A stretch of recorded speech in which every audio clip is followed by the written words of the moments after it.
Food drop అనే condition చాలా మంది అడుగుతున్నారండి. అసలు అది ఎందుకు వస్తుంది అనేది కామన్‌గా చెప్తాను. ఓకే. మన నీ దగ్గర నుంచి ఒక నరం కిందకెళ్తుంది. అది కామన్‌గా ప్రెస్ అయిన తర్వాత చాలా మందికి వస్తుంది. అది ఎక్కడైనా ఎగ్జాంపుల్ చాలా మందికి కామన్‌గా జరిగేది స్ట్రోక్ అనే కండిషన్ ఉంటుందండి. అంటే మన బ్రెయిన్ స్ట్రోక్ ఉంటుంది కదా! ఆ స్ట్రోక్ వచ్చినప్పుడు కొంతమందికి ఫుట్ అనేది కొంచెం డ్రాప్ అవుతుంటుంది. రెండోది కామన్‌గా అక్కడే డైరెక్ట్ దెబ్బ తగులుతుంది. మన నీ కింద ఏదైతే నరం ఉందో దానికి డైరెక్ట్‌గా దెబ్బ తగులుతుందన్నమాట. ఆ దెబ్బ తగిలినప్పుడు కూడా ఆటోమేటిక్‌గా మనకి ఫుడ్ డ్రాప్ అనేది రావడానికి ఛాన్స్ ఎక్కువ ఉంటుంది.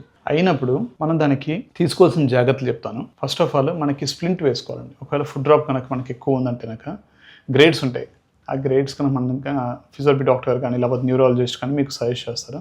ఆ గ్రేడ్ తగ్గట్టు మనము ఒకవేళ ఫుట్ కనుక కిందకి వెళ్తుంటే A4 స్ప్లింట్ ఉంటుంది. యాంకిల్ ఫుట్ ఆర్థోసిన్ ఆ స్ప్లింట్ ఒకటి వాడడం. దాంతోపాటు ఫిజియోథెరపీలో ఎలక్ట్రికల్ స్టిమ్యులేషన్ అంటారు. స్టిమ్యులేట్ చేస్తేనాక ఏదైతే నరంలో కొంచెం దానికి కండక్షన్ అనేది తక్కువ అవుతుందో ఆ కండక్షన్ మళ్ళీ రీగెయిన్ చేయడానికి స్టిమ్యులేషన్ లాంటివి చేయాలి. దాంతోపాటు ఫుట్ ఎక్సర్సైజ్లు ఉంటాయన్నమాట. ఫుట్ కొంచెం స్ట్రెంథనింగ్ అయ్యే ఎక్సర్సైజ్లు గ్రేడ్ పరంగా మెల్లమెల్లగా ఎక్సర్సైజ్ చేయించాలి.